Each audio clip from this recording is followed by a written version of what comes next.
Sosyal medya şu an günümüzde çok fazla hayatımızda olan bir şey. Birçok şey bulabildiğimiz gibi birçok arayışta olduğumuz platformlar var.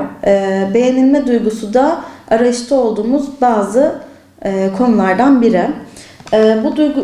Bu duygu içerisinde kontrolsüz bir şekilde sosyal medya kullanırsak benlik algımız zayıflayabilir. Yani öz saygımız düşebilir.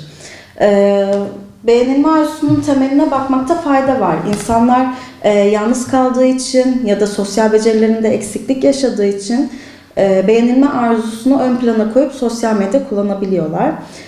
Bunun da büyük bir yansımasını görüyoruz aslında olumsuz anlamda. Çünkü sevilme, beğenilme, ait olma evrensel bir ihtiyaç ama bunlar kontrol altına alınmadığında insanlar sosyal medyada çok farklı şeyler gösterebiliyorlar.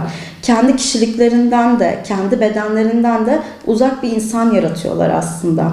Bu da büyük bir risk teşkil ediyor şu anda. Biliyoruz. İnsanlar sürekli mutluymuş gibi pozlar veriyor. İşte kendi standartları dışında toplumun kabul gördüğü standartları paylaşıyor. Bu şekilde kendi karakterlerinden ödün vermiş oluyorlar. Bunun önüne geçilmediği zaman önce özbenlik saygısının düşüklüğünden başlayarak çok daha tehlikeli boyutlara varabiliyor. Duygu durum bozuklukları yaşanabiliyor, depresyon yaşanabiliyor. Onun dışında fizikken kendilerinden memnun olmadıkları için aşırı katı diyetler yapıp bunun sonucunda anoreksiya ya da bulimia gibi tehlikeli hastalıklar görünebiliyor. Bu konuda da en büyük risk grubunu genç yaş grubu oluşturuyor.